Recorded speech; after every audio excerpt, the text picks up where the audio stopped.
Hi, my name's Lehara. I used to debate for the AIS debate team. So the way I'll be going about this is prop setup, prop arguments, op setup, op arguments, and then clashes at the end. So when it comes to prop setup, the first thing that I want to establish on proposition is the fact that you want to characterize or you want to explain the fact that it is the family of these elderly people that is making the decision to go through with this practice. What that means is that it is because of like the unique bond that this person has with the elderly person. Like, they're probably the children of this elderly person or the grandchildren. They have a unique incentive to want to make sure this is the most humane decision for this elderly person, and they genuinely believe this is the best decision for this elderly person. I think that what you can also extend this to mean is that, like, it's very probable that this is the last option for these families, meaning because they care about this person, it is probably true that they've exhausted all other like alternatives, right? They've probably tried any medical intervention that they could afford. This is like the last thing that they can do. All of this is just to say that it is probably as humane and painless as they can make it be, because they are family, they have some reason to care. The second thing that you want to establish is that you want to talk about what kind of people we're talking about. We're talking about people that don't have the financial capacity to properly care for these elderly people. I'm talking about people that don't have the money to afford things like medicine or hospitalization. People that like cannot afford to stay at home and forego a salary to take care of this elderly person. Basically, you just want to stress on how difficult it is to take care of this elderly person for these families, even if they were doing the bare minimum.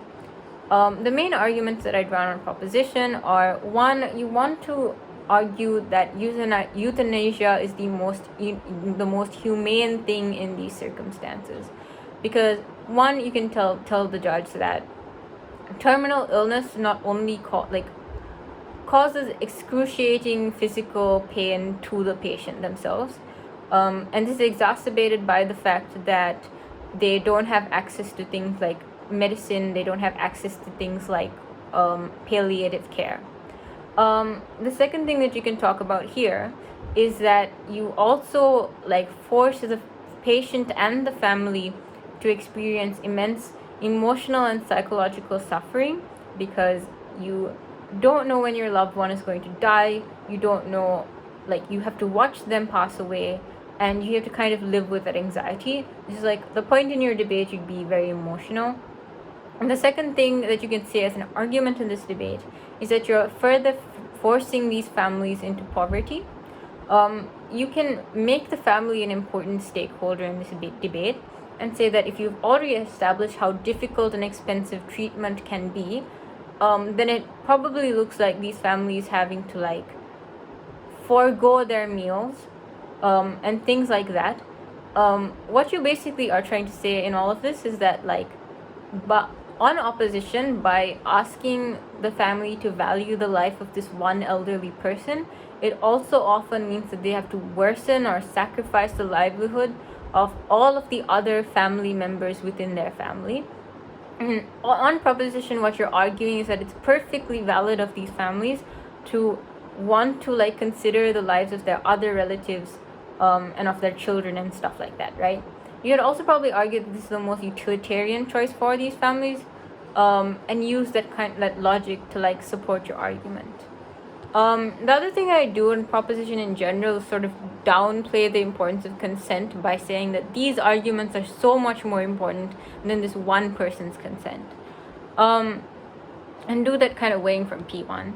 But on opposition, the things that I'd want to set up on opposition are: one, why informed consent is so important.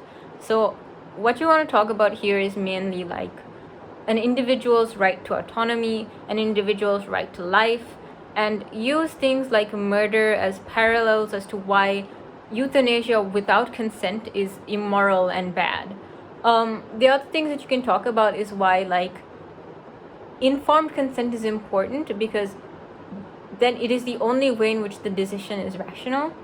And that is to say that if the elderly person doesn't have access to all of the information, then the decision isn't rational because the consent isn't informed.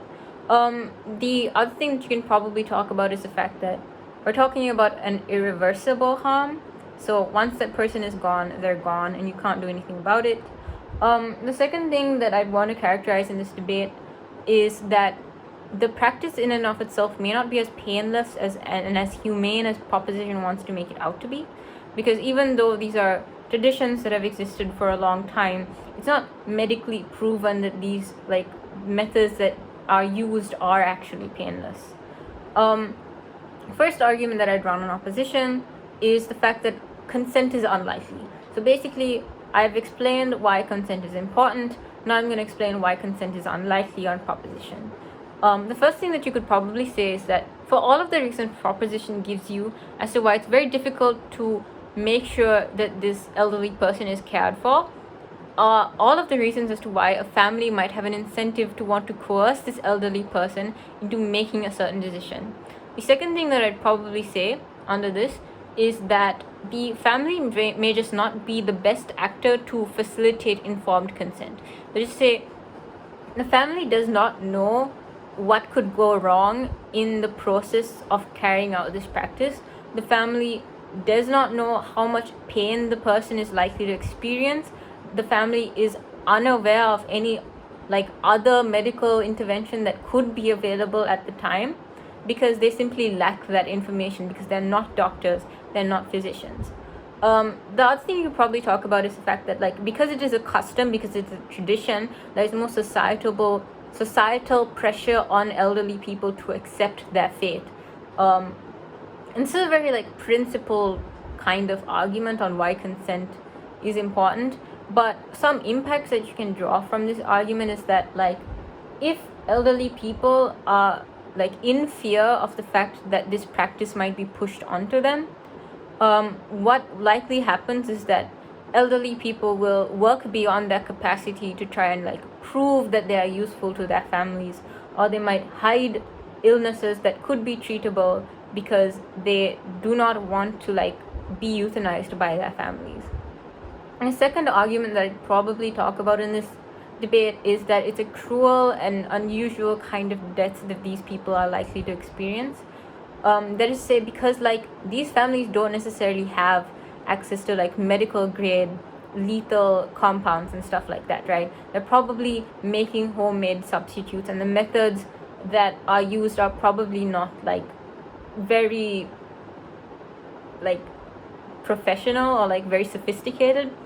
So it's very likely that something goes wrong, and in those cases it's likely that this elderly person will experience like unfathomable amounts of pain before they die. And I think here you need to explain that a person's final moments are very important to them, and it is considered incredibly inhumane to put any person through that level of pain intentionally. It's a kind of like a form of torture, right? This is generally why people consider the death penalty to be immoral. You can use that argumentation and logic and apply it here. The other thing that you could say is that because you don't know how it could go wrong, that or if it's likely that it could go wrong, then it's also likely that like it gets botched and this person just has to live with even more ailments because of how it went wrong.